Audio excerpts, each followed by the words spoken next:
Bonjour, nous avons commencé il y a quelques semaines de cela une série d'enseignements dans lesquels je me propose de nous expliquer les fondamentaux d'un cours en miracle avant de passer à une lecture expliquée et détaillée de chaque chapitre, chaque section, chaque phrase du cours au moyen de cette série de vidéos. Après que nous avons vu Dieu et l'ego, les trois temps, les trois consciences et les trois univers dans un ordre que je ne respecte pas forcément, nous voulons parler aujourd'hui de la genèse de l'univers, c'est-à-dire que nous voulons parler de la création, de la séparation de Dieu, de l'invention de l'ego, de l'invention de notre univers que nous percevons, du pardon quantique, du salut selon un cours en miracle et bien d'autres sujets. Commençons donc par la création. La création de quoi? La création de l'univers de Dieu. Nous avons vu, pour vous qui suivez ces enseignements depuis le début, que l'univers de Dieu est l'univers de l'éternité, l'univers dans lequel rien ne change, il y a parfaite immobilité, il y a quiétude totale, rien ne se fait plus. Il y a quand même dû se demander comment donc tout cela a été mis sur pied, comment cela est venu à exister, à être. Si jamais rien ne se fait plus, il y a bien eu un moment où ça s'est fait. Effectivement, le cours parle du commencement avant qu'il n'y ait les commencements et les fins, parce que les commencements et les fins sont de notre univers, ils sont de l'univers spatio-temporel. Les commencements et les fins sont de l'univers qui n'est pas l'univers de l'éternité. Donc avant que l'univers spatio-temporel ne soit, l'univers de l'éternité a été et il sera toujours. Donc avant que notre univers ne se manifeste, qu'est-ce qu'il y avait? Il n'y avait que l'éternel toujours. Il n'y avait que le temps éternel. Il n'y avait que le temps céleste, que j'appelle par abus de langage de temps. Il n'y avait que l'éternité. L'éternité où rien ne se fait, où rien ne change, où il n'y a que quiétude parfaite. Elle est encore et sera à jamais. Il n'y a que l'éternité qui est réelle. Il n'y a que le ciel qui est réel. Il n'y a que Dieu qui est réel. Et toute autre chose est une illusion, toute autre chose est rêvée, selon un cours en miracle. L'univers du pur esprit, donc de l'éternité ou le ciel, qui était avant notre univers, est parfait, et les attributs de la perfection, nous nous sommes étendus assez longtemps sur eux dans les vidéos qui ont précédé. Tout se passa pour la création de l'univers de Dieu en une fraction de nanoseconde. C'est vraiment un concept que nous introduisons, que le cours introduit, parce qu'on ne sait pas comment expliquer que tout s'est passé en un clignement d'œil, en un claquement de doigts, aussi rapidement, je ne sais pas moi, qu'on ne peut pas s'imaginer. Tout s'est fait en même temps. Parce que si dans l'éternité, une chose avait été faite après l'autre, il y aurait un début, il y aurait une fin, il n'y aurait plus d'éternité, il y aurait eu le temps linéaire. Donc, dans la fraction de nanoseconde dans laquelle tout a été créé, il s'est trouvé qu'il y avait Dieu et le Christ qui est sa création. Dieu est le pur esprit créé, créateur autant pour moi, et le Christ est le pur esprit créé. Dieu est la pensée qui englobe le Christ, et le Christ est la pensée qui englobe ses frères. J'ai toujours suggéré que nous pensions au pur esprit comme étant une particule, que nous sommes chacun, Dieu une particule qui a des pensées, ces pensées sont ses créations, le Christ aussi est une particule qui a des pensées, ces pensées sont ses créations, de même que nous qui semblons être dans ce monde, nous sommes aussi, sans le savoir, des particules qui ont des pensées qui sont dans nos créations. Ce qui fait que selon un courant miracle, chacun a été créé avec son pur esprit, avec sa conscience individuelle. Tout ça se passe dans la même fraction de nanoseconde. Pour ceux qui veulent lire ce passage dans le livre, vous allez lire dans le chapitre 4, section 7, paragraphe 5, qui dit que chacun a été créé avec tout individuellement, son pur esprit, sa conscience individuelle et que sais-je encore. Mais ils ont décidé donc, selon ce passage, de mettre ensemble ce qu'ils avaient d'individuel pour former le tout, pour former le un, afin qu'ils soient tous égaux, afin qu'ils soient tous en paix, afin qu'ils soient tous parfaits. Chacun a donc son pur esprit qui est considéré comme une particule. Chacun a sa conscience, mais ils ont accepté de renoncer à leur conscience individuelle. Pourquoi? Leur volonté je veux dire notre volonté, je parle de leur parce que je crois que j'ai quitté le ciel, notre volonté au ciel était de partager pour augmenter notre joie. C'est-à-dire qu'au ciel, nous avons décidé qu'on sera à jamais égaux, on sera à jamais le même pour éviter que les idées telles que le conflit, la guerre, la haine, la jalousie, la compétition et que sais-je encore, traversent même notre pensée. Ce sont des idées qu'on ne peut même pas imaginer au ciel parce que la conscience individuelle qui en est porteuse est inconcevable au ciel. C'est ainsi que nous avons décidé avec notre Créateur, librement et volontairement, de former la conscience de l'unité parfaite, qui est la seule conscience de ceux qui sont au ciel et qui est la conscience que doit apprendre celui qui veut se souvenir de ce qu'il est Dieu. Tant que je n'ai pas la conscience de l'unité parfaite, je ne suis pas illuminé, et tant que je ne veux pas la recouvrer, je ne suis pas éveillé, je préfère le monde, je préfère le rêve. Dans l'unité parfaite, ils sont donc tous, nous sommes tous illimités, et nous sommes dans une joie qui n'a pas de limite. Une sorte de joie orgasmique, une joie qui croît sans cesse en puissance et en intensité. Nous avons oublié la conscience de notre individualité pour adhérer joyeusement à la conscience de l'unité parfaite. Nous sommes fusionnels, nous sommes unis, nous sommes un, nous sommes le même, nous sommes tous Dieu, tous co-créateurs du Christ dans le même pur esprit. Je rappelle que le Christ est le pur esprit créé.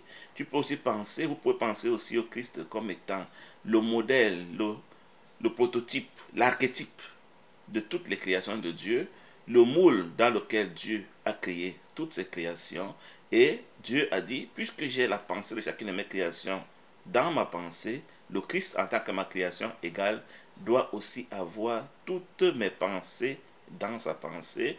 Et Dieu a permis au Christ lui aussi de se multiplier en permettant que ses propres pensées aient chacune aussi toutes ses pensées dans leurs pensées. C'est pour cela que chacun de nous incorpore, englobe dans sa pensée toutes les créations de Dieu. Le Christ n'est pas séparé de Dieu. Il n'est pas différent de Dieu. Représentons-nous le Christ comme étant l'univers, comme étant le vide parfait. Dieu étant le vide parfait, le Christ est le même vide parfait. Il n'y a rien d'autre en dehors de ce vide parfait que j'appelle le pur esprit, ou alors la particule pur esprit. Ils sont la même particule pur esprit, ils ont les mêmes pensées, les mêmes créations, ils sont le même, ils ont le même pouvoir, les mêmes attributs. C'est pour cela que Dieu dit dans la Bible et dans le cours que nous avons été créés à son image et selon sa ressemblance, parce que nous sommes exactement le même que lui au ciel, pour éviter qu'il y ait compétition, pour éviter qu'il y ait jalousie, pour éviter qu'il y ait des différences, pour éviter qu'il y ait partage de ressources. Dieu a voulu que le Père et le Fils soient le même. Celui qui a vu le Père a vu le Fils, celui qui accepte le Fils a accepté le Père, celui qui a le Fils a le Père. Ça veut dire que quand j'attaque le Fils de Dieu, c'est Dieu lui-même que je suis en train d'attaquer. Donc, le Christ étant le même que Dieu, il partage tout avec Dieu. Toute pensée au ciel, tout ce que Dieu a est également partagé par le Christ et toutes ses créations. Il n'y a aucun secret au ciel.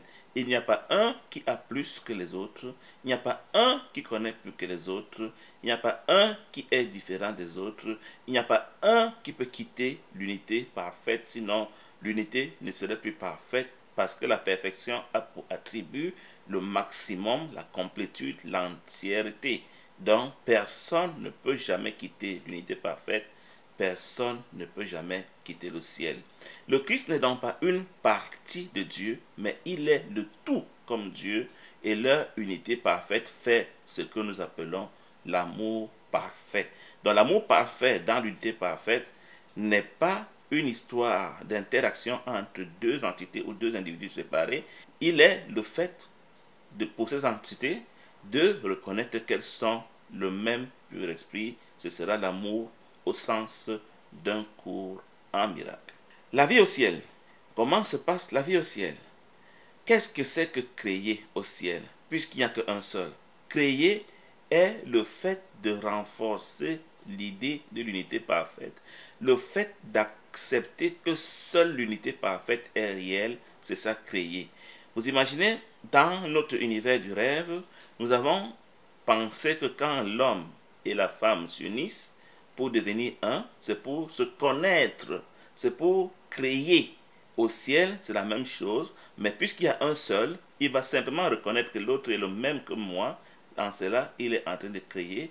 De même que nous nous unissons dans le rêve entre deux personnes de sexe opposé pour créer un enfant. C'est une métaphore parce que nous avons tenté de simuler la création au ciel, qui est le fait d'attester, de témoigner, de reconnaître qu'il y a un seul. Nous avons dit que deux corps deviendront une seule chair par le mystère du mariage afin de procréer d'autres corps. Au ciel, rien ne peut être augmenté sauf par le partage. Si tu ne donnes pas à tous, alors tu ne peux pas donner. Ça va rester à toi seul et ce sera donné dans le rêve. En donnant à soi seul, on s'exclut de l'unité parfaite et on se retrouve dans un rêve. Tout ce qui tente d'être individuel va être opéré dans un rêve. Pour augmenter, pour créer, il faut forcément partager, c'est-à-dire qu'il faut forcément donner à tous. Ainsi, Dieu a créé le Christ pour augmenter son amour, pour augmenter sa joie par le partage. S'il y a une différence entre Dieu et le Christ, il y avait une différence, elle serait simplement que le Christ n'a créé ni Dieu ni lui-même. Dieu a créé le Christ, mais le Christ n'a pas créé Dieu et il n'a pas créé lui-même. C'est la seule et unique petite différence entre Dieu et le Christ qui est d'ailleurs insignifiante dans la mesure où ils sont le même, ils ont tous les mêmes attributs. Le Christ n'a rien à envier à Dieu, mais il reconnaît quand même que Dieu est son créateur et qu'il est son fils qui a choisi d'être le même que le Père sur proposition du Père et il est heureux de demeurer parfaitement uni au Père.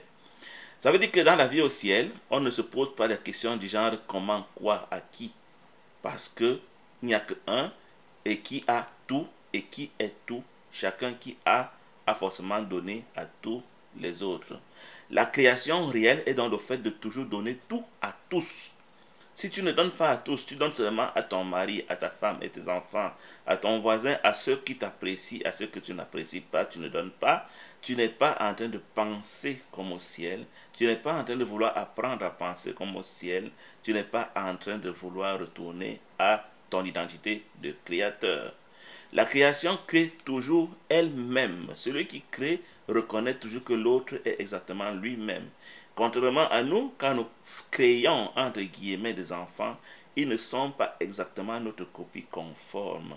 Au ciel, quand on crée, ce qu'on a créé est exactement nous. En fait, nous avons simplement reconnu que l'autre est nous et en cela, nous l'avons créé et nous l'avons accepté dans notre esprit pour qu'il soit un Christ dans notre esprit.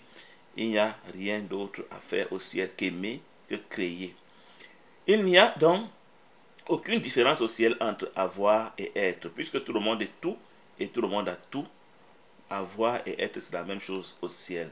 Si bien que quand j'ai, c'est comme si je suis, et ce que j'ai est ce que je suis. C'est pour cela qu'au ciel, j'ai le pur esprit, et je suis le pur esprit, c'est la même chose. L'amour parfait est l'amour donc qui est inhérent au pur esprit. C'est un attribut du pur esprit. Le pur esprit est indivisible. Dès que nous divisons, on forme de l'opposé, on forme des niveaux et du coup, il n'y a plus la perfection. Puisque le ciel est caractérisé essentiellement par son attribut de la perfection, il est inconcevable que ce qui fait le support du ciel, le pur esprit qui est en même temps Dieu, puisse être divisé pour qu'une de ses parties s'évade dans le monde. C'est impossible.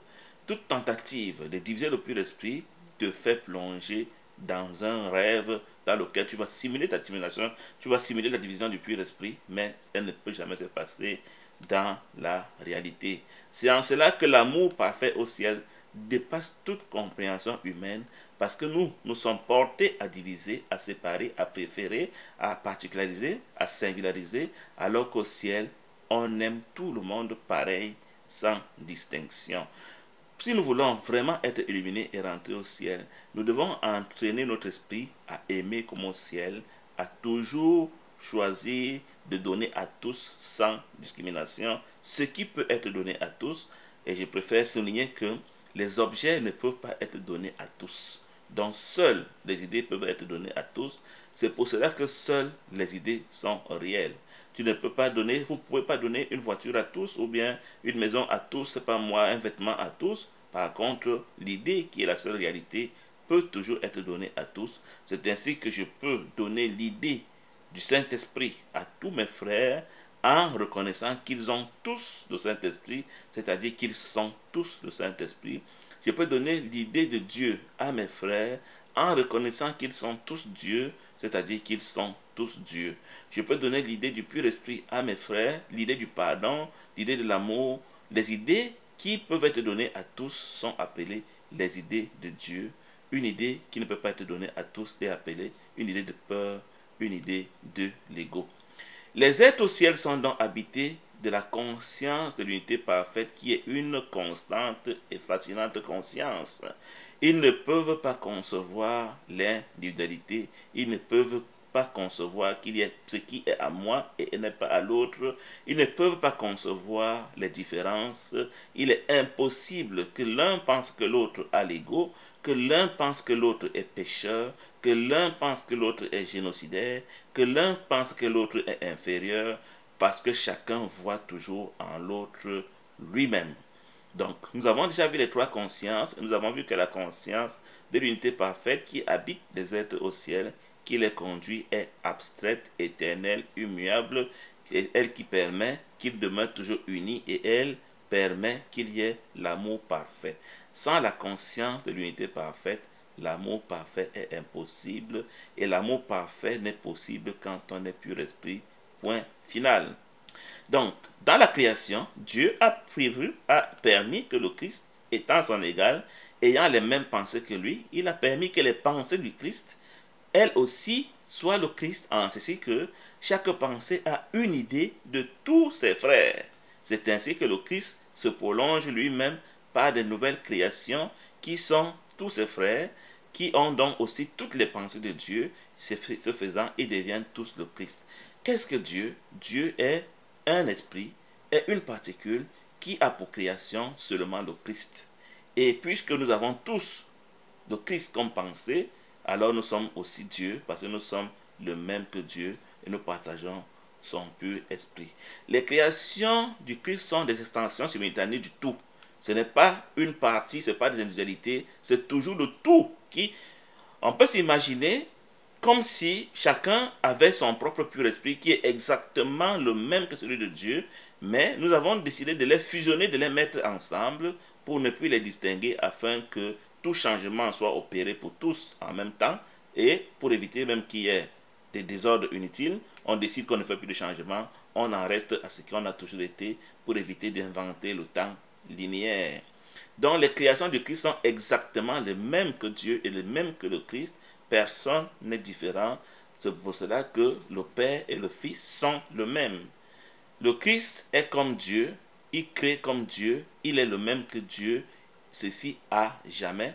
Donc, quand le cours enseigne que nous n'avons jamais quitté le ciel, c'est en se fondant sur le fait que nous sommes réellement le Christ au ciel et que si nous croyons ne pas être au ciel, nous sommes en train de rêver quelque chose qui est impossible.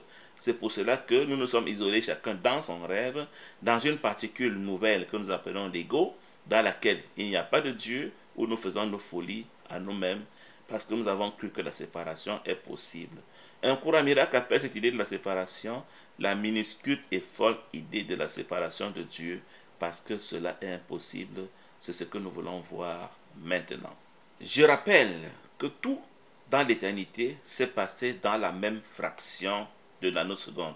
Donc tout ce que je suis en train de raconter depuis là, s'est passé dans la fraction de nanoseconde, et même ce que je veux parler maintenant, la séparation rêvée, s'est passé dans la même fraction de nanoseconde. Qu'est-ce qui s'est donc passé dans cette fraction de nanoseconde qui n'a même pas été perçue par qui que ce soit au ciel? Un aspect du Christ, une création du Christ a fait clandestinement, rapidement, furtivement, d'une manière secrète une photo du ciel. C'est une métaphore. Il s'est imaginé qu'il pouvait être propriétaire d'une particule pur esprit individuelle qui n'a rien à voir avec la collectivité et la communauté, afin de pouvoir y faire toutes les folies qu'il voudrait bien sans être vu, sans être jugé, sans être condamné. C'est ainsi que un de ces aspects du Christ, dans la même fraction de nanoseconde, s'est fait sa photocopie du ciel, sa photocopie du pur esprit, sa photocopie de l'univers, en se donnant pour but de créer, de devenir un créateur, un créé, dans lequel, dans cette particule, il voulait faire des choses, des expériences individuelles qui sont impossibles au ciel. Donc, ayant fait cette photo du ciel, de la réalité, quelque chose s'est passé dans la même fraction de nanoseconde. La conscience de son individualité s'est réactivée. Comme un oiseau qui sort d'une cage, elle s'est enfuie du ciel avec la photo en question pour aller jouer dans des aventures individuelles, dans ce qui s'apparente à notre rêve de nuit. Nous savons que chaque nuit, pour ceux qui se souviennent, nous rêvons, ou alors nous rêvons souvent. Chaque fois que nous rêvons, notre corps reste dans notre lit, nous l'oublions, et notre conscience va se balader dans les univers que nous oublions au retour. Et quand le corps réclame que la conscience revienne, elle revient et nous nous réveillons. C'est la même chose au ciel. Donc pendant la fraction de nanoseconde, le Fils a fait la photocopie du ciel, la conscience est échappée, et l'instant, dans la même fraction de nanoseconde, le Fils s'est réveillé, mais la conscience n'est pas retournée. Et c'est cette conscience qui est donc en train de jouer à être toi et moi, à être séparés de Dieu, à être dans ce monde, à croire qu'elle est réellement séparée de Dieu. Donc la conscience en est allée jouer dans un rêve avec la photo du ciel, et Dieu n'a pas réagi, non seulement parce que c'est passé trop rapidement, laissant 234 d'un courant miracle, c'est là que c'est raconté, mais aussi parce que Dieu n'aurait pas pu reconnaître l'idée de l'individualité au risque d'établir la dualité et de rompre la perfection. Donc, rien n'a été fait, rien n'a été remarqué. Une photo prise comme le diaphragme d'un appareil photo qui fait clac-clac, un flash qui passe aussi rapidement qu'on ne peut même pas le décrire, ne peut pas causer quelque changement que ce soit. Donc, le petit rebelle qui a eu cette idée folle, s'est réveillé tout de suite parce que dans l'éternité, tout se passe en même temps et la vie au ciel a continué comme elle a toujours été et personne n'a rien remarqué. Il est encore au ciel, c'est sa conscience qui est en train de jouer des aventures dans le rêve et c'est cette conscience que je crois être, c'est elle que vous croyez être. Quelqu'un demanderait pourquoi Dieu a laissé faire. Non seulement j'ai dit ça a été très rapide, mais c'est aussi Dieu reconnaît qu'il est l'égal de son Fils. Dans l'égalité, personne n'a d'ordre à donner à quiconque. On a choisi librement et volontairement d'être dans l'unité parfaite. Rien ne nous interdit de quitter l'unité parfaite pour aller jouer en solo. C'est ce que le Fils a fait, mais tout de suite, il s'est rattrapé au point où il n'y a même pas eu le temps de lui faire le moindre reproche ou la moindre correction. Et ce qu'il a fait, étant donné que ce fait dans le rêve n'a jamais été réellement fait, il n'y avait aucune raison pour Dieu de s'y attarder, de le commenter ou de le réprimander de quelque manière que ce soit, parce que cela n'a pas été fait, car ce qui s'est fait dans un rêve ne se fait pas réellement et ne mérite pas la colère, la punition, le jugement, la condamnation. Si Dieu avait reconnu la minuscule et folle idée, qu'est-ce qui se serait passé? Premièrement, il lui aurait donné réalité dans son système de pensée. L'esprit a un mécanisme qui veut que dès que je pense que quelque chose est réel, cette chose devient un démon dans mon esprit si ce n'est pas une idée réelle. Donc, comme la pensée du Fils n'était pas une pensée réelle, dans la mesure où elle n'était pas partagée, si Dieu l'avait reconnue comme réelle, elle serait devenue un démon dans son système de pensée, ce qu'il n'aurait pas pu accepter. C'est pour cela que Dieu ne peut pas se permettre de souiller sa conscience en voyant ce qui n'est pas lui, en reconnaissant qu'il y a autre chose qui puisse être qui ne soit pas lui. Donc, si Dieu avait reconnu que le Fils a fait quelque chose, alors que dans le rêve il ne se passe rien, la conscience de l'unité parfaite aurait disparu et elle aurait été remplacée par la conscience de la dualité qui nous habite dans le rêve, parce qu'il y aurait alors eu l'univers de Dieu et l'univers rêvé du Fils, qui n'aurait donc pas dans ce cas été rêvé, qui aurait été réel, il y aurait effectivement deux univers et Dieu ne serait plus le créateur de tout. Il ne serait plus omniprésent parce qu'il ne serait pas dans l'univers du Fils. Il ne serait plus omniscient parce qu'il ne serait pas capable de connaître tout ce qui se passe dans l'univers du Fils. Il ne serait plus omnipotent parce que le Fils a pu faire quelque chose qui échappe à son pouvoir. Autrement dit, si Dieu avait reconnu que le Fils a réellement fait quelque chose, il aurait détruit lui-même, il se serait détruit et il serait mort. Il n'y aurait plus de Dieu. Il serait passé ce que Nietzsche a dit, Dieu est mort. C'est impossible. En revanche, si le Fils reconnaît que la minuscule et folle idée est réelle, il se passe quoi? Il se passe que sa conscience individuelle est activée et elle se sépare de Dieu en croyant avoir divisé le pur esprit. Parce que le pur esprit est indivisible si ce n'est dans un rêve. Donc, la conscience individuelle rêve de ce qu'elle a divisé le pur esprit, c'est-à-dire qu'elle a divisé Dieu pour devenir autonome et individuel. Et il y a donc automatiquement perte de la perfection, il y a invention du concept de limite, il devient une illusion parce que, n'étant plus partagé, faute de lieu où être, étant donné que le pur esprit est partout, le Fils devient une illusion qui vit dans une illusion et celle-ci s'apparente à notre rêve de nuit. Quand nous rêvons la nuit, au début du rêve, notre champ de perception chimérique est vide, il n'y a rien, et puis subitement apparaissent des images qui semblent jouer des scènes, et quand nous nous réveillons, elles disparaissent comme si elles n'ont jamais été là. C'est la même chose qui se passe avec la conscience. Voulant faire ce que Dieu n'a pas approuvé, elle se comporte comme un rêve, elle semble faire des choses, nous semblons être des acteurs dans son histoire. Quand nous allons nous réveiller, elle va disparaître et nous constaterons qu'il ne s'est jamais rien passé en dehors du ciel. Qu'à cela ne tienne, entre-temps, le Fils que je suis et que vous êtes dans mon rêve, je me suis inventé un univers illusoire qui est opposé par rapport à son système de pensée et je crois que cet univers est réel.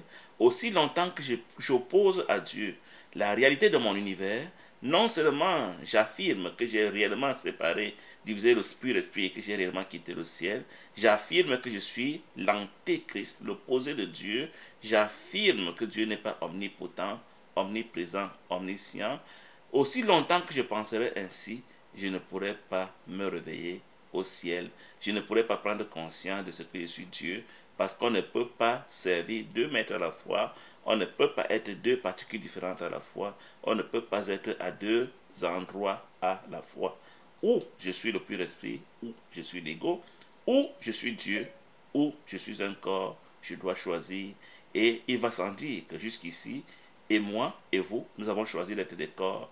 C'est pour cela que nous semblons être ici, à défier Dieu, à lui dire que nous avons notre univers, que nous allons améliorer par nos technologies, par notre unité humaine, par nos moyens à nous, pour en faire un paradis sur terre, et ainsi différer, si ce n'est annuler pour toujours notre retour au ciel. Nous avons donc inventé notre propre système de pensée qui nous prévient de nous réveiller, de penser comme Dieu, afin que nous ne soyons pas admissibles au ciel. Je voulais m'attarder sur les réactions à la minuscule et folle idée de la séparation. Qu'est-ce que le Fils a fait effectivement? Le Fils a cru que la minuscule et folle idée était réelle. Il a cru que ce qu'il a entrevu dans son rêve se passait réellement et il a permis à la conscience de rester à regarder le rêve et à jouer avec le rêve comme on joue à un jeu vidéo. Pour la conscience, il se passe réellement quelque chose, et ce quelque chose est réel. Les entités qui apparaissent dans mon rêve de nuit croient que ce rêve est leur réalité et elles croient qu'elles font des choses réelles au point d'avoir peur, au point de sembler aimer, détester, tuer et autres. Mais quand je me réveille le matin, ces entités ont disparu. Donc de même, nous qui sommes des corps, croyant que nous ne sommes pas Dieu, nous sommes dans ces entités dans un rêve, qui croyons que ce monde est réel et que nous faisons des choses réelles dans ce monde. Mais quand nous allons nous réveiller, nous allons constater que ce n'était qu'un rêve. Leçon 234 d'un cours en miracle. Donc, pendant que nous sommes en train de rêver d'être des corps, de même que quand nous rêvons la nuit, notre corps est tranquillement dans le lit et il ne se passe rien pour lui.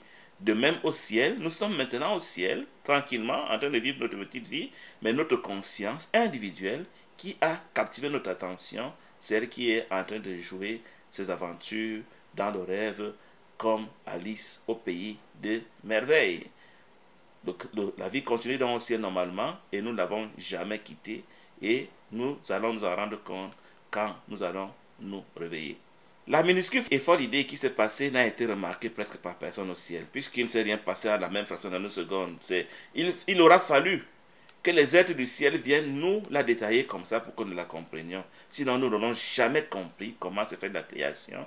C'est pour cela que le mystère de la création est aussi hermétique à notre génération et que nous sommes nombreux à ne pas pouvoir comprendre ce que nous sommes, comment nous sommes venus ici, comment l'univers a été créé, et ainsi de suite. Les questions métaphysiques fondamentales que l'univers, que l'humanité s'est toujours posées, trouvent leur réponse dans un cours à miracle. C'est mon avis.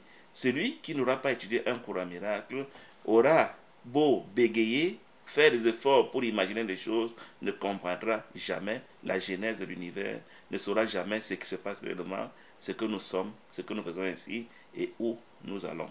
Donc, comme je l'ai dit, Dieu ne considère pas qu'il s'est passé quelque chose pour ne pas établir la dualité, alors que le Fils qui croit qu'il s'est passé quelque chose a permis ainsi à sa conscience de demeurer prisonnière du cycle des naissances et des morts rêvées. Mais dans sa version authentique, originale et naturelle, le Fils demeure à jamais dans la pensée de Dieu. Ce qui semble être ici est une conscience illusoire, individuelle, qui s'est échappée comme un oiseau s'échappe d'une cage qui a été laissée ouverte accidentellement et qui se retrouvait à jouer à un être réel ou un esprit réel dans le rêve qui forcément prendra fin un jour. Parlons de la séparation rêvée du Fils en détail. Vu du côté du ciel, comme je l'ai bien dit, il ne s'est rien passé. Mais vu du côté du rêve, le Fils a décidé, le Fils séparé, le Fils endormi, la conscience individuelle, a décidé que tout ce qu'elle va faire dans le rêve sera l'opposé de ce que Dieu a créé au ciel. Pourquoi? Parce qu'il se veut être un créateur incréé qui va créer quelque chose d'original et d'authentique, quelque chose que Dieu n'a même pas pu imaginer. Ainsi, si Dieu a dit qu'il a un seul esprit au ciel, le pur esprit, le Fils va décider que dans son rêve, lui, il a deux esprits. Par exemple, si Dieu a la conscience de l'unité parfaite au ciel, il va décider dans son rêve qu'il a la conscience de la dualité.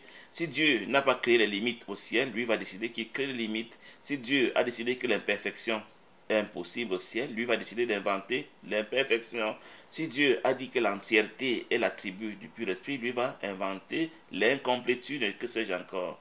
Donc, il va jouer avec la conscience individuelle à faire une photo du ciel, mais qui n'est pas la même chose que le ciel dans ses attributs. Et le Fils est devenu maintenant dans le rêve ce que le cours appelle le Fils endormi, le Fils séparé, la conscience individuelle ou le Christ endormi, on peut le dire ainsi, puisque en fait tout ce que Dieu a créé est le Christ, même si nous savons en toile de fond de l'enseignement que ce qui s'est échappé du ciel n'est pas le Christ, mais c'est la conscience individuelle du Christ qui a été activée et s'est échappée dans le rêve pendant une fraction de nanoseconde. C'est dans la même fraction de nanoseconde que tout le rêve s'est joué. Si le Fils s'est réveillé au ciel dans la même fraction de nanoseconde, ça veut dire que le rêve était terminé. Et si le rêve est terminé, ça veut dire que toute l'histoire a déjà été racontée. Donc, notre rêve, notre existence dans ce monde, rien ne se fait plus. Le rêve du Fils étant terminé, il a été enregistré comme dans des pellicules de cinéma, comme dans des DVD, comme dans des diapos, comme dans des photos. Et c'est dans ce film que nous sommes en train de voir en différé, que la conscience est en train de voir en différé. De même que quand un film a été tourné à Hollywood, il peut être vu en différé, en différentes salles de cinéma. C'est ce que nous sommes en train de faire ici. Et ce n'est pas nous qui le visionnons, mais c'est la conscience individuelle, comme je le dis si bien, qui est en train de le visionner.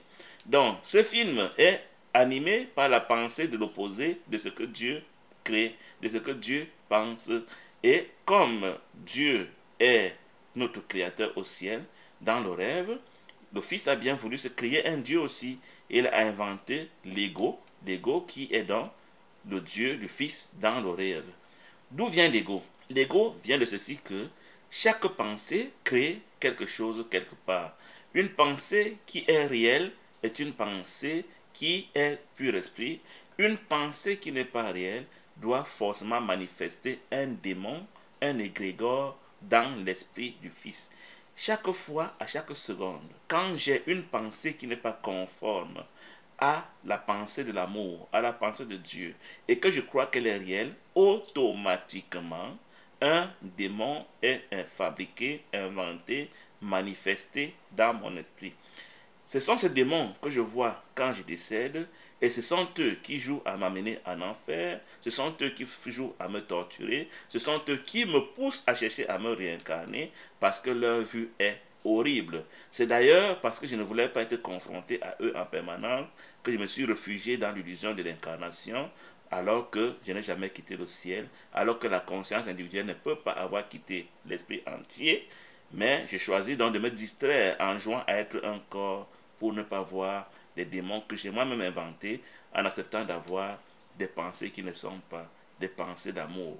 Dieu, le Saint-Esprit, le cours appelle cela le rêve. Tout ce qui n'est pas au ciel est donc un rêve et cela est en train de te rêver par le Fils endormi, le Fils séparé qui a décidé de remplacer la conscience, la pure non-dualité dans son rêve par la conscience de la dualité.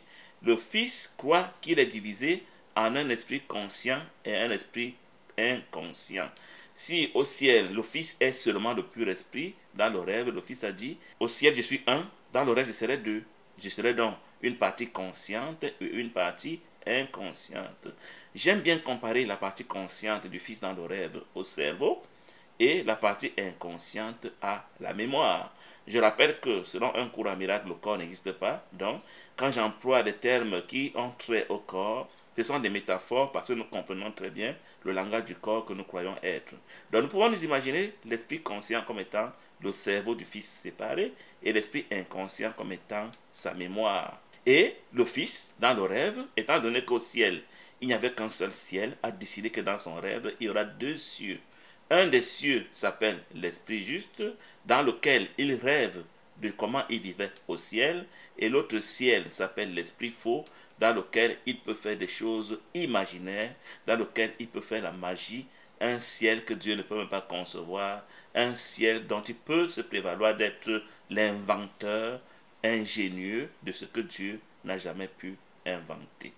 Donc, l'esprit juste sera donc régi par une conscience qui est intermédiaire entre la fausse conscience de la dualité et la conscience de l'unité parfaite, que le cours appelle la conscience de l'entièreté, pendant que l'esprit faux est régi par la conscience de la dualité. Donc, je reprends, le Fils au ciel est seulement pur esprit. Dans le rêve, il a décidé qu'il est deux. Il est l'esprit conscient et l'esprit inconscient. L'esprit conscient va jouer à être les idiots qui ne connaissent rien, pendant que l'esprit inconscient connaît toute l'histoire du rêve. D'ailleurs, étant donné qu'il est la mémoire du Fils endormi, c'est dans l'esprit inconscient que se trouve tout le rêve que l'esprit a rêvé dans la fraction de nanoseconde de la séparation. Donc, l'esprit étant devenu, le Fils séparé étant devenu une conscience, un esprit conscient, il peut choisir de demeurer dans l'esprit juste ou dans l'esprit faux. C'est comme si, j'aime bien comparer cela à deux visiocasques, il s'est inventé deux visiocasques qui racontent chacun une version de son rêve. Donc quand il met le visiocasque du Saint-Esprit dans l'esprit juste, il se met à rêver de la vie au ciel, il se met à rêver d'amour, il se met à rêver de ce qu'il est Dieu, il se souvient de ce qu'il était au ciel, comment c'était bon, comment est-ce que l'unité parfaite et agréable, comment tout c'était de Christ, comment il n'y avait pas de mort, il n'y avait pas de guerre, il n'y avait pas de conflit, et il est heureux. Mais le Fils peut aussi choisir de porter le visiocasque de l'esprit faux, qui lui permet donc de faire des choses innommables que nous faisons dans ce monde, compétition, jalousie, convoitise, génocide, et que sais-je encore, haine, peur, mort, maladie, péché, et que sais-je encore. Toutes des idées qui sont inconcevables dans l'esprit juste, à plus forte raison au ciel, donc des idées que nous avons inventées pour jouer, pour nous amuser, et nous amuser à nous faire peur. Donc aussi longtemps que je mets le visiocasque de l'esprit faux, j'invente la religion, j'invente un Dieu qui punit, j'invente un Dieu qui envoie en enfer, j'invente la haine de mon frère, la compétition, j'invente la convoitise, la maladie, la peur, le manque, le besoin, j'invente un corps qui est différent de Dieu que je crois être moi dans l'esprit faux, dans le visiocasque de l'esprit faux. J'invente la possibilité de me séparer de Dieu. J'invente plein de choses que nous faisons dans ce monde, mais nous sommes seuls à connaître. Parce que chacun de nous a son propre visiocasque de l'esprit faux, dans lequel il voit son propre rêve. C'est sa version du rêve. Il faut vous dire que comme nous avons le même esprit inconscient, l'esprit inconscient projette le même rêve pour tous les esprits conscients, mais chaque esprit conscient voit le même rêve sous sa perspective. C'est ainsi que pour un, je serai son époux, pour un autre, je serai son ami, pour un troisième, je serai son employé, pour un quatrième, je serai son patron, mais c'est toujours moi jouant différents rôles dans différents films de mes frères. Donc, nous avons voulu simuler le ciel dans le rêve, ce que nous avons donc inventé. Le cours l'appelle l'esprit entier ou l'esprit égaux, la photo du ciel, une photo qui est, comme je l'ai dit, divisée en deux cieux, un ciel qui est appelé l'esprit juste et un ciel qui est appelé l'esprit faux. Toute notre histoire est dans la mémoire du Fils séparé qui est appelé l'esprit inconscient, et c'est cette histoire qui doit être visionnée par l'esprit conscient jusqu'à ce qu'il réussisse à résoudre une énigme sur laquelle je vais revenir. Donc, au ciel où tout s'est passé en une fraction de nanoseconde, règne le temps éternel, l'éternité. Dans le rêve, l'éternité a été remplacée par l'intemporel ou le temps holographique. Ça veut dire que le rêve se joue en boucle. Chaque scène du rêve se joue en permanence en même temps et nous pouvons nous connecter à n'importe quelle scène quand on est initié, n'importe quand, pour la visionner. Donc, il est possible à quelqu'un qui est assez avancé dans le jeu avec l'esprit inconscient d'aller voir une histoire qui a été apparemment vécue selon un temps linéaire imaginaire il y a de cela 5000 ans, 2000 ans, 1000 ans, et d'autres d'aller voir des histoires qui se joueront apparemment dans 5000 ans, 10 000 ans, 20 000, 15 000 ans et que sais-je encore dans l'avenir. Quand nous serons assez évolués, nous pourrons aller voir ces histoires, nous connaîtrons ce qui va venir et ce qui a apparemment été, parce que tout cela, comme je l'ai dit, est enregistré comme dans des pellicules de cinéma et c'est déjà disponible et accessible à tout esprit qui est capable d'aller le visionner. C'est dans cet esprit inconscient commun que nous tirons tous nos existences. C'est ce qui permet que nous voyions apparemment le même rêve, mais chacun en donne une interprétation particulière. Au ciel, Dieu a permis que le Christ partage son pur esprit afin qu'ils aient le même pur esprit. Dans le rêve, le Fils séparé a permis que chacun de ses frères, dans sa pensée, se fasse sa copie de l'esprit égaux.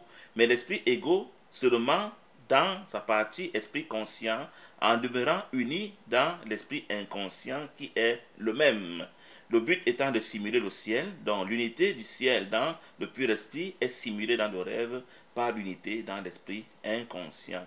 Ça veut dire que les extraterrestres, les terriens, les pléiadiens, les martiens, les fantômes, les démons, ceux qui sont en enfer, les vivants et les morts, partagent le même esprit inconscient dans lequel chacun va puiser l'histoire qu'il veut visionner.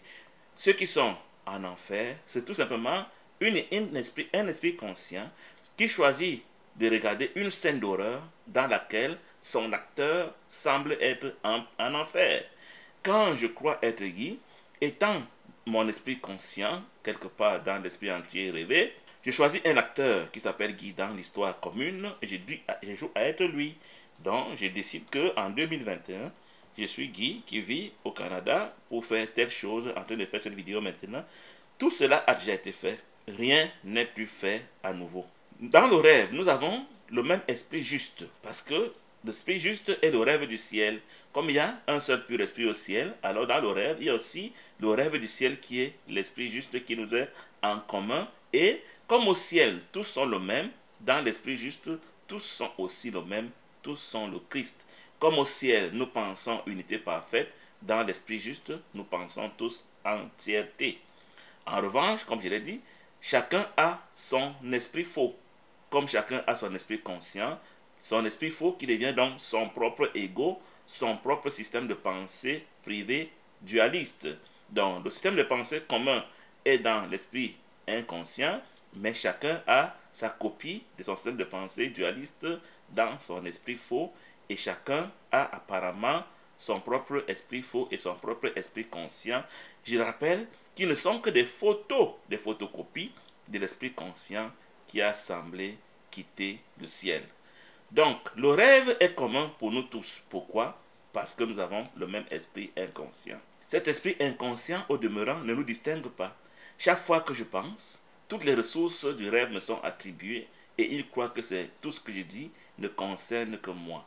Donc, l'esprit inconscient, qui est la base de données des informations de mon rêve, croit que chaque fois que je fais quelque chose, je le fais à moi-même et il ne connaît pas quelqu'un d'autre que moi.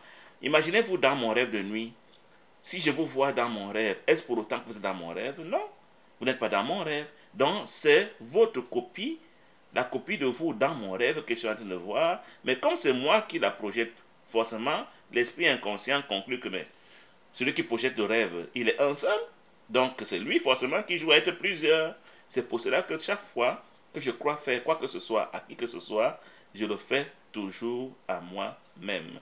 Donc, toutes nos existences sont une seule histoire, peu importe l'univers dans lequel nous sommes, toutes sont enregistrées dans l'esprit inconscient commun, toutes sont filmées et une incarnation est simplement le fait pour l'esprit conscient d'aller choisir une histoire, une tranche de l'histoire dans le rêve commun pour la projeter et jouer à être l'acteur principal de cette tranche de l'histoire. C'est ce que nous appelons l'incarnation.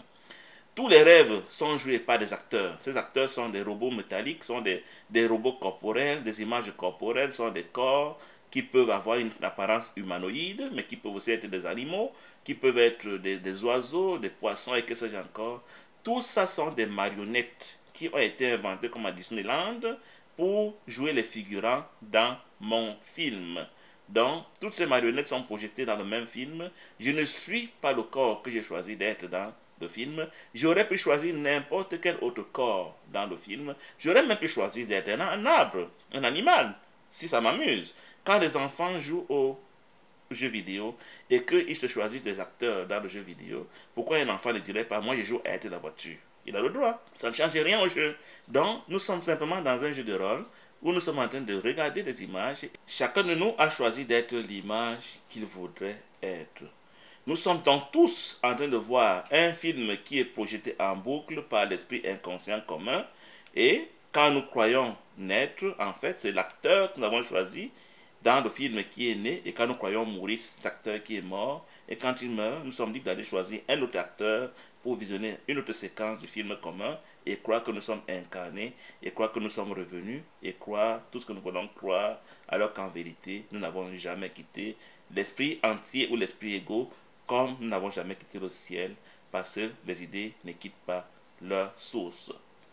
Chaque esprit conscient, donc, se choisit l'existence qu'il veut visionner, et en connaissance de cause. Au moment où je choisis mon existence dans l'acteur que je voulais jouer à être, je connais toute son histoire, je connais ce qui va lui arriver. Je dis oui, cette histoire m'intéresse, c'est elle que je vais aller visionner. Mais quand j'arrive donc à visionner l'histoire et que je fais des expériences qui me paraissent difficiles, je me mets à blâmer mes figurants. Et dis mais il est méchant, il n'aurait pas dû, pourquoi il a fait? Je joue les colorés, je joue les maudits. Alors que c'est vrai que ça peut être dans le scénario, mais pour ceux qui prennent ça pour réel, c'est tout simplement qu'ils ont oublié qu'ils ont eux-mêmes choisi des figurants, les acteurs dans leurs rêves, et ils leur ont donné des rôles qu'ils doivent jouer pour rendre leur rêve intéressant. À la limite, c'est les figurants non payés qu'on aurait dû payer pour avoir joué leur rôle.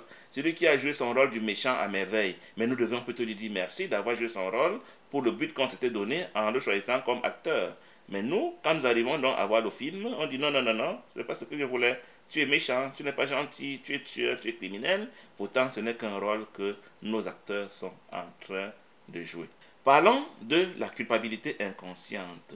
Un thème qui est inconnu dans nos spiritualités, un thème qui est inconnu de l'univers de l'humanité, parce que la culpabilité inconsciente est la frontière qui nous prévient de nous souvenir de ce que nous sommes Dieu. Et comme nous ne voulons pas nous souvenir de ce que nous sommes Dieu, nous ne voulons pas en parler, nous ne voulons pas la comprendre. C'est quoi la culpabilité inconsciente? La culpabilité inconsciente tient de ceci que le Fils a décidé qu'il est l'esprit conscient. Il a décidé qu'il est la conscience qui a quitté le ciel. Il croit donc qu'il a réellement quitté le ciel. Donc, pour quitter le ciel, il faut qu'il ait divisé le pur esprit, qu'il ait attaqué Dieu, qu'il ait même tué Dieu, pourquoi pas. Et La pensée d'avoir tué Dieu le fait sentir coupable. Il dit, waouh, si j'ai quitté le ciel, certainement j'ai dû détruire le pur esprit, certainement j'ai dû diviser le pur esprit, certainement j'ai dû tuer Dieu. C'est pour cela qu'il ne voit plus de Dieu dans mon rêve, parce que lui, il ne sait pas que c'est le rêve, hein. Il croit que c'est la réalité. Il dit, il est coupable. C'est pour cela, c'est ainsi que nous avons inventé la pensée de la culpabilité. Donc, le fait de me sentir coupable est une manière de dire à Dieu, je sais que ce que je t'ai fait, je sais combien je suis puissant, je suis désolé, ça me fait mal, mais je préfère donc rester loin de toi. C'est pour cela que nous ne voulons pas rentrer au ciel. Nous avons peur de retourner au ciel inconsciemment. Ceci en faisant semblant de vouloir retourner, en faisant semblant de suivre les religions, en faisant semblant d'étudier un cours à miracle, nous faisons tous pour saboter notre illumination. Par exemple, imaginez-vous qu'il y a des enseignants d'un cours à miracle qui vous disent que leurs apprenants ont l'ego. Ça veut dire quoi? Ça veut dire simplement que l'enseignant pense que l'apprenant est différent de lui. Et s'il enseigne que l'apprenant est différent de lui, ça veut dire qu'il a choisi d'adhérer à la conscience de la dualité. Il refuse inconsciemment ou consciemment d'apprendre à penser comme Dieu pour entrer au ciel afin de prolonger son rêve dans lequel il joue les enseignants, les leaders, les guides et les savants. Voyez-vous? Donc, nous sommes toujours en train de saboter notre propre illumination consciemment ou inconsciemment. Par exemple, nous sommes tous le même dans le même pur esprit, nous sommes tous le même dans l'esprit entier. Chaque esprit conscient n'est que la photo des autres, de l'esprit conscient original qui avait quitté le ciel, mais nous jouons à être différents au point de nous faire la guerre, au point de nous attaquer, au point de nous juger, au point de nous condamner. Ce faisant, nous recyclons notre culpabilité inconsciente. Quel est le but? Le but est de prolonger le rêve. Donc aussi longtemps que nous allons dire à Dieu, le monde est réel, je suis un corps et que mon frère est mon ennemi, nous sommes en train d'entraîner notre esprit à ne pas penser comme Dieu pour ne pas rentrer au ciel. C'est ainsi que nous avons inventé une batterie d'artifices de défense qui nous permet de nous comporter inconsciemment, de penser inconsciemment de manière à ne jamais nous souvenir de ce que nous sommes Dieu, au risque de constater que notre illusion d'avoir tué Dieu n'était qu'une illusion et que nous n'avons jamais rien fait. C'est que nous ne voulons pas croire. Nous voulons bien glorifier notre témérité parce que nous voulons croire que nous y sommes parvenus et tout ce qui va tenter de nous enseigner que nous n'y sommes pas parvenus, nous allons le rejeter. C'est pour cela qu'un cours à miracle n'est pas un enseignement que notre génération peut accepter. Nous lui préférons nos religions dans lesquelles il y a un Dieu méchant qui va nous jeter en enfer, nous punir parce que nous l'avons attaqué, puisque nous sommes capables de faire ce qui n'est pas sa volonté. Nous lui préférons notre conscience de la dualité, qui est la conscience qui est animée par le conflit, par la haine, par la jalousie, par la compétition, par la destruction et que sais-je encore, à l'amour parfait que le cours nous propose de faire l'expérience. Le Fils ignore qu'il est un esprit. Il veut bien s'enseigner qu'il est un corps réel, qui vit dans un monde réel, avec des réelles personnes qu'il doit sauver en même temps qu'il doit sauver le monde. C'est pour cela que nous voulons sauver le monde du changement climatique, nous voulons changer le monde de la méchanceté des hommes, nous voulons sauver le monde, je ne sais pas moi de quoi, alors que ce monde n'est que rêvé. Nous sommes des idées, nous sommes des esprits et rien d'autre, quand bien même c'est un esprit, une idée fausse. Mais nous préférons croire que nous sommes des corps alors que ces corps sont projetés par notre esprit inconscient. Ce sont des marionnettes qui ont été inventées par nous dans l'esprit inconscient pour jouer le film que nous partageons et que nous pouvons visionner ensemble. J'aimerais faire un commentaire ici par rapport au fait qu'il n'y a pas de monde. Je renvoie les auditeurs à un témoignage de Geneviève Delpech, pour la prendre un exemple, sur YouTube, dans ma chaîne. Il dure 3 à 5 minutes. Dans ce témoignage, elle dit qu'elle a fait l'expérience du tout. Dans cette expérience du tout, son corps a disparu. Preuve que le corps n'est qu'une projection qui peut apparaître et disparaître comme une image dans un rêve, comme une image sur un écran de cinéma. Dans notre corps, autant que tout ce que nous voyons peut apparaître et disparaître à notre volonté. Quand nous prenons une autre position, dans l'expérience du tout, nous voyons des choses que nous n'avons pas encore vues et que nous avions masquées, et celles que nous voyons jusqu'ici disparaissent, et celles même que nous voyons ont des attributs que nous ne leur connaissions pas, tant que nous étions dans une position bien précise, comme pour dire que tout ce que nous percevons ce sont que des illusions d'optique de la conscience, ce sont des choses imaginées, inventées, qui ne sont nulle part, qui apparaissent comme à l'écran de cinéma et disparaissent à la fin du film. Il n'en demeure pas moins que nous avons choisi chacun une figurine dans le film commun, dans le monde, que nous jouons à être nous et qui a pour fonction, selon l'ego, d'attaquer les autres figurines, de se sentir en danger, de menacer. Voyez-vous, c'est des enfants qui jouent à un jeu vidéo et qui décident que leur jeu vidéo est la réalité, qui sont tellement passionnés et concentrés au point où, quand un acteur dans le jeu vidéo est attaqué, son identifiant, son manipulateur, celui qui tient la télécommande ou la manette de jeu de ce bonhomme est convaincu que c'est à lui que cela est arrivé et il pleure, il se met en colère, il dit il est mort, il est né, il est marié, il est séparé, il est divorcé, il est méchant, il est gentil. Et voilà comment nous passons le temps à juger des marionnettes, des figurines, des choses qui ne sont pas réelles, avec conviction que cela est réel, et nous le faisons avec une passion incroyable au point de croire que c'est vraiment réel. C'est dans cette histoire que nous sommes retrouvés. Et tout ça, nous le faisons pour recycler notre culpabilité inconsciente. Il est question de dire à Dieu, nous sommes dans un monde réel, nous avons réussi à te quitter, donc tu peux rester dans ton ciel, nous viendrons quand nous voudrons. Pour le moment, laisse-nous nous débrouiller avec nos coronas, avec nos guerres, avec nos crises, avec nos conflits, avec nos problèmes, nos soucis et machin, nous allons nous en sortir sans toi. Donc ne t'inquiète pas, nous sommes assez intelligents, nous sommes assez bons pour résoudre nos problèmes nous-mêmes. Effectivement, dans le rêve, notre préoccupation n'est qu'à résoudre les problèmes dans le monde, à vouloir sauver des figurines dans le monde, à vouloir sauver notre corps dans le monde, alors que ce corps n'est pas nous, il n'est qu'un acteur parmi tant d'autres dans le rêve. Mais figurez-vous que toute notre existence tourne autour du corps. Tout ce que nous faisons est pour le corps. Et dès que le corps est malade, nous sommes tristes. Quand le corps est en santé, nous sommes heureux. Quand le corps est riche, nous sommes contents. Quand le corps est pauvre, nous pensons que nous avons raté notre vie. Quand le corps. Figurez-vous que quand quelqu'un touche mon corps pour la jante féminine, si on vous touche de postérieur, c'est terrible comme scandale. On a touché votre postérieur parce qu'il est spécial et important. Et quand on vous fait un câlin, vous êtes tellement content que c'est tellement une bonne chose d'avoir touché votre corps. Le corps devient nous. Incroyable de folie. C'est l'histoire des enfants qui vont toucher l'écran de télévision, croyant toucher les bonhommes qui y apparaissent. Nous regardons au corps qui apparaît sur l'écran de télévision, que nous croyons être réels et nous pensons que nous sommes vraiment cela. Nous ne pourrons pas rentrer au ciel, nous ne pourrons pas nous réveiller à notre déité, nous ne pourrons pas prendre conscience de ce que nous sommes Dieu, tant que nous n'aurons pas cessé de croire que le film est réel et que le monde est réel. Raison pour laquelle la pensée centrale qu'un cours à miracle tente d'enseigner est la suivante. Il n'y a pas de monde. Il n'y a pas de corps. La pensée centrale, sans laquelle nul ne peut être illuminé, est d'apprendre que ce monde est rêvé, ce monde n'est pas réel.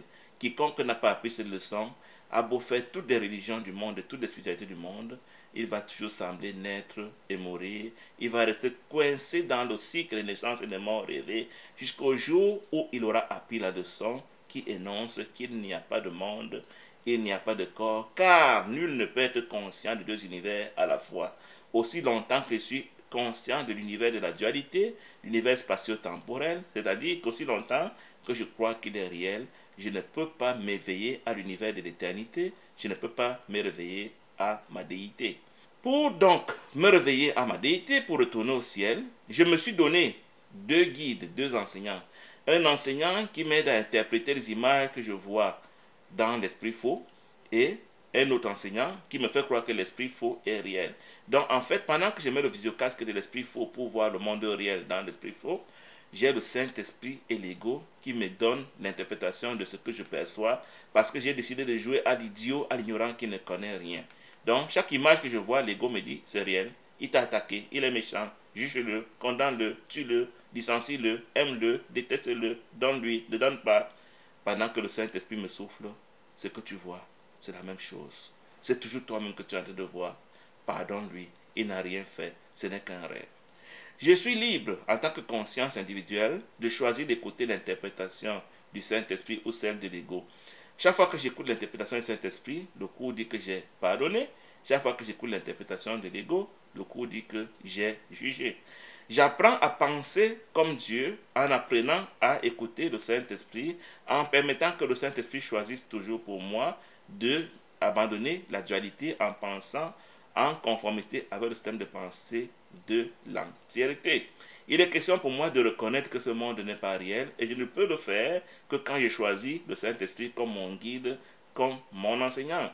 Aussi longtemps que je choisis l'ego comme mon guide, mon enseignant et mon Dieu, il va m'enseigner que le monde est réel parce que l'ego, étant le Dieu dans le visiocasque de l'esprit faux, ne peut exister que tant que je crois que le visiocasque de l'esprit faux est réel. Si je jette le visiocasque de l'esprit faux, je jette le monde faux avec l'ego Et c'est ainsi que je n'aurai plus que le visiocasque de l'Esprit juste qui va donc me permettre de me retrouver au ciel quand je vais l'abandonner complètement. Parce que même lui, il doit être abandonné, lui aussi, il est rêvé. Mais au moins, lui, il me prépare à accepter la conscience du ciel. Donc, je dois accepter que toutes les créations de Dieu dans l'Esprit juste, dans le visiocasque de l'Esprit juste sont de Christ et qu'elles sont de même plus l'Esprit que Dieu. C'est ainsi que j'entraîne ma conscience à accepter de rencontrer ceux que l'Esprit faux m'avait fait croire qu'ils sont des génocidaires, des criminels, des méchants, des tueurs, des violeurs, des pédophiles et autres. L'Esprit juste me dit ils sont de Christ et je me prépare ainsi à les retrouver au ciel parce qu'ils n'ont jamais quitté le ciel. Or, si je garde de toi l'identité de celui qui a l'ego, de celui qui est pécheur, de celui qui est méchant, je ne pourrais pas accepter de te voir dans l'Esprit juste Christ, à plus forte raison Dieu au ciel. Donc, un cours à miracle est un cours d'entraînement de l'Esprit à changer la perception que j'ai de mon frère.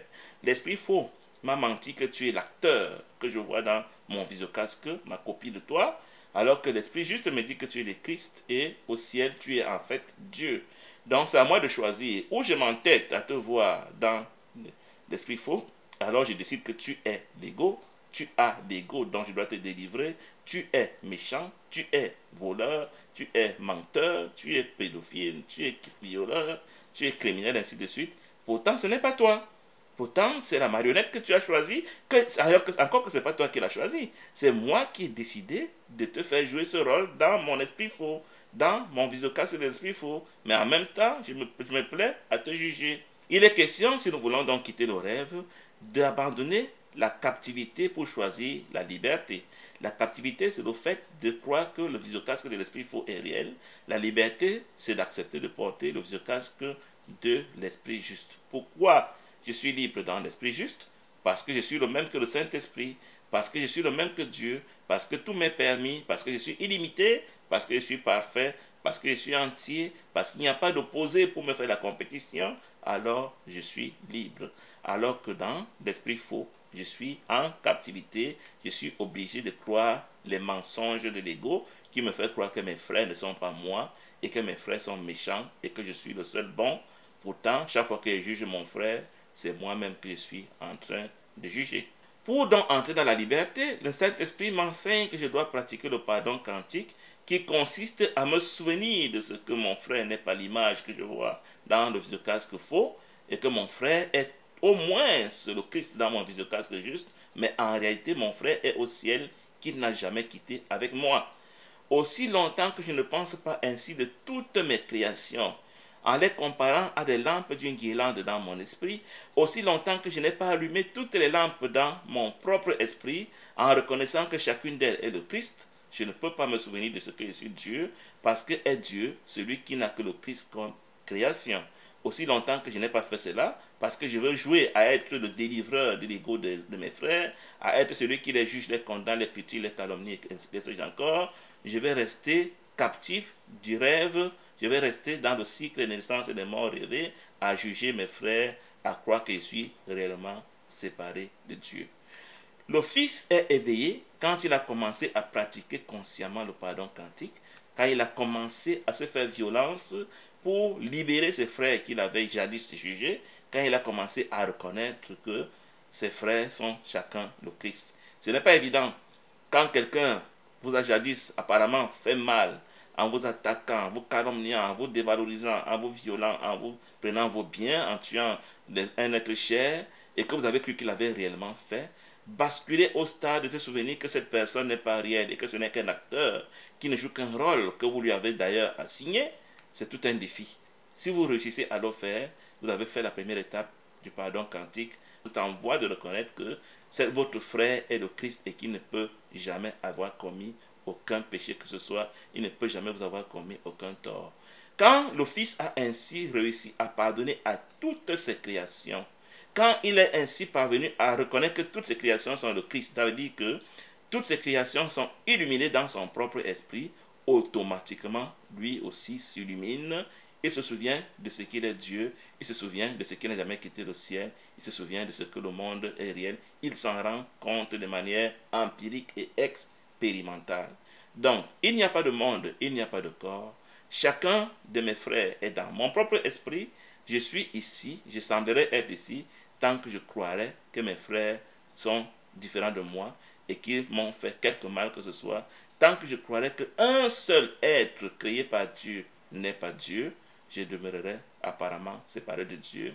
Je ne pourrai pas prendre conscience de ce que je suis Dieu. C'est pour cela que c'est à moi-même que je fais mal quand je crois penser que tu as l'ego dont je dois te délivrer, parfois moyennant paiement, parce que j'oublie que tu es moi et que tu n'existes pas réellement, que je suis en train de parler d'une idée qui est dans mon propre esprit, et c'est de cette idée que je veux me séparer en la traitant de différent de moi. Je voudrais chuter sur des étapes du pardon, du départ du ciel autant pour moi, des étapes du pardon quantique et des étapes du retour. Je vais les parcourir rapidement, mais il y aura une vidéo sur laquelle nous allons revenir en détail sur les étapes du pardon quantique. Quelles sont les étapes que nous avons dû passer pour nous séparer de Dieu? Ce n'est qu'un rappel puisqu'on l'a déjà vu plus haut. Premièrement, nous avons activé la conscience individuelle. Une fois que la conscience individuelle a été activée, deuxièmement, nous avons découvert que nous avons deux cieux, ou alors nous nous sommes donné deux cieux, l'esprit juste et l'esprit faux, et nous avions dorénavant le choix entre deux cieux, alors qu'au ciel, il y avait un seul ciel, qui est le pur esprit. Dans le rêve, nous avons inventé deux cieux. Troisième étape, nous avons fait le choix d'appartenir au ciel faux, à l'esprit faux, et nous avons ainsi oublié l'esprit juste.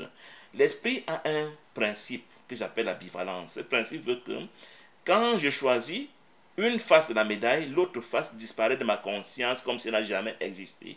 Donc quand nous avons choisi le rêve, le ciel a disparu de notre conscience comme s'il n'a jamais existé. Quand nous avons choisi d'être l'esprit conscient, nous avons oublié que nous sommes l'être au ciel comme si l'être n'a jamais existé. Quand nous choisissons l'esprit faux, l'esprit juste disparaît de notre conscience comme s'il n'a jamais existé. Donc nous avons donc choisi d'appartenir à l'esprit faux, de mettre le visiocasque de l'esprit faux. C'est ainsi que nous avons oublié l'esprit juste. Étant dans l'esprit faux, nous nous sommes souvenus que nous aurions attaqué Dieu et nous nous sommes sentis coupables. Cette culpabilité a manifesté des démons que nous voyons dans l'esprit faux. Et ces démons nous ont tellement fait peur que nous avons dit, il faut fuir l'esprit faux, il faut oublier l'esprit faux pour croire que je suis un corps. Donc en inventant le corps, ça nous a permis d'oublier que nous sommes l'esprit conscient, selon le même principe de la bivalence, qui fait que si je suis une identité, l'ancienne identité disparaît de ma conscience. C'est ainsi que devenu le corps, nous avons oublié que nous sommes l'esprit conscient, nous nous sommes identifiés au corps. C'est depuis lors que nous jouons à être des corps réels qui vivent dans un monde réel pour faire des œuvres réelles, avec la peur de retourner à l'état d'esprit qui nous donnera de nous confronter à notre culpabilité inconsciente sous la forme des démons que nous appelons l'enfer. Et quand nous rentrons par une mort, très rapidement, nous cherchons un autre corps pour visionner son histoire et oublier la condition de démon, la condition d'enfer que nous vivons de l'autre côté. Ainsi, quelles sont les étapes du retour au ciel? Pour retourner au ciel, premièrement, nous devons penser à abandonner l'ego comme enseignant et choisir le Saint-Esprit, parce que les deux sont des enseignants qui nous donnent, qui prétendent nous aider à interpréter les images que nous voyons dans notre rêve. Donc nous devons abandonner l'interprétation de l'ego pour choisir d'écouter l'interprétation du Saint-Esprit. Je rappelle que l'interprétation du Saint-Esprit est appelée le pardon quantique, pendant que l'interprétation de nos images que nous voyons dans nos rêves est appelée le jugement. Le pardon quantique nous ramène au ciel, le jugement nous retient dans le rêve. Donc, une fois qu'on a choisi le Saint-Esprit comme enseignant, la deuxième étape, c'est de reconnaître que le péché est impossible à qui que ce soit, donc que la culpabilité est une fiction, une invention de l'ego que nous rejetons radicalement pour nous-mêmes et pour tous nos frères. Parce que si nous croyons qu'un seul frère est coupable de quoi que ce soit, étant donné qu'il est une idée dans notre propre esprit, c'est nous qui sommes automatiquement coupables. Donc la deuxième étape du retour au ciel, après avoir choisi le Saint-Esprit comme notre enseignant, est de nous enseigner que le péché est une folie, que la culpabilité est un mensonge et qu'elle est impossible, du moins dans la réalité. Oui, dans le rêve, on peut jouer à être coupable, mais dans la réalité, il est impossible que le Christ au ciel soit coupable, parce que ce qui se fait dans un rêve ne s'est jamais fait réellement, et cela ne peut donc pas être passible de jugement et de condamnation. La troisième étape pour retourner au ciel est de reconnaître que nous ne sommes pas le corps, parce que le monde n'existe pas. Aussi longtemps que je crois que je suis un corps, je ne pourrais pas me souvenir de ce que je suis, le pur esprit. Donc, j'ai le choix entre être le corps ou être le pur esprit. Et il va sans dire que nous avons, c'est peut-être l'une des étapes avec la culpabilité, l'une des étapes que nous avons du mal à mettre en pratique. Accepter notre innocence. Parce que si j'accepte que tous sont innocents, je dis, mais qu'est-ce que j'ai fait des génocidaires, des criminels, des voyous, des violeurs, des pédophiles que je vois? Je vais les appeler innocents? Non, j'ai du mal. Je préfère être coupable pour les maintenir coupables au lieu de penser que je suis innocent et leur donner l'innocence. Non, je préfère qu'on aille tous en enfer. C'est le choix que nous faisons parce que l'innocence est complète. On ne peut pas être innocent seul puisque nous avons le même esprit inconscient qui ne nous distingue pas et que chacun de nos frères est nous-mêmes selon notre esprit inconscient. Dès qu'un est coupable, je suis coupable. Et si tous sont innocents, alors l'esprit inconscient conclut que je suis aussi innocent. Le choix m'appartient. Donc la même chose pour le corps, je dois apprendre que non seulement moi je ne suis pas un corps, mais que tous mes frères ne sont pas des corps. Si un de mes frères est un corps, l'esprit inconscient retient que c'est moi qui suis un corps, alors je ne peux pas être le pur esprit. Je ne peux pas m'éveiller à la conscience de ce que je suis Dieu. Donc, quand j'ai donc cessé de croire que je suis un corps, je prends conscience de ce que je suis une idée, c'est-à-dire que je suis l'esprit conscient, et c'est à ce niveau que je peux donc choisir de penser comme Dieu. J'apprends donc au niveau de l'esprit conscient à penser comme Dieu, à choisir toujours les idées d'amour, à choisir toujours les idées qui me rapprochent de la nature de Dieu, à choisir toujours les idées qui me rapprochent de l'illumination. Le court appel sera pratiquer le pardon quantique. Et une fois que j'ai appris toutes mes leçons de pardon, le Saint-Esprit en profite pour guérir ma culpabilité inconsciente. Ça veut dire qu'il fait disparaître tous les démons que j'avais inventés dans mon esprit. Chaque fois que je pardonne à un démon, le Saint-Esprit le fait disparaître. Et quand tous ces démons ont disparu, je cesse de voir le monde irréel, le monde de la jalousie, de la compétition, de souffrance, le monde de la maladie, de la mort, de la peur, pour voir le monde réel qui est le reflet du ciel. Et la dernière étape, quand mon dernier corps décède, alors que j'ai déjà pardonné à tous mes frères, je me réveille à ma réalité de Dieu et je ne reviens plus dans l'incarnation rêvée. Je ne regarde plus les films, je ne crois plus au Père Noël. Je prends conscience de ce que je suis Dieu et qu'il n'y a rien d'autre. Pour terminer, je vais voir rapidement avec nous les étapes du pardon quantique que nous avons déjà vues en filigrane depuis le début, mais je vais rapidement les parcourir. La première étape du pardon quantique consiste à reconnaître que mon frère n'est pas le robot, n'est pas l'image corporelle que je vois. Mon frère ne peut pas avoir quitté le ciel, et tout au moins mon frère ne peut pas avoir quitté l'esprit entier. Donc ce que je vois n'est qu'un film indépendant de mon frère.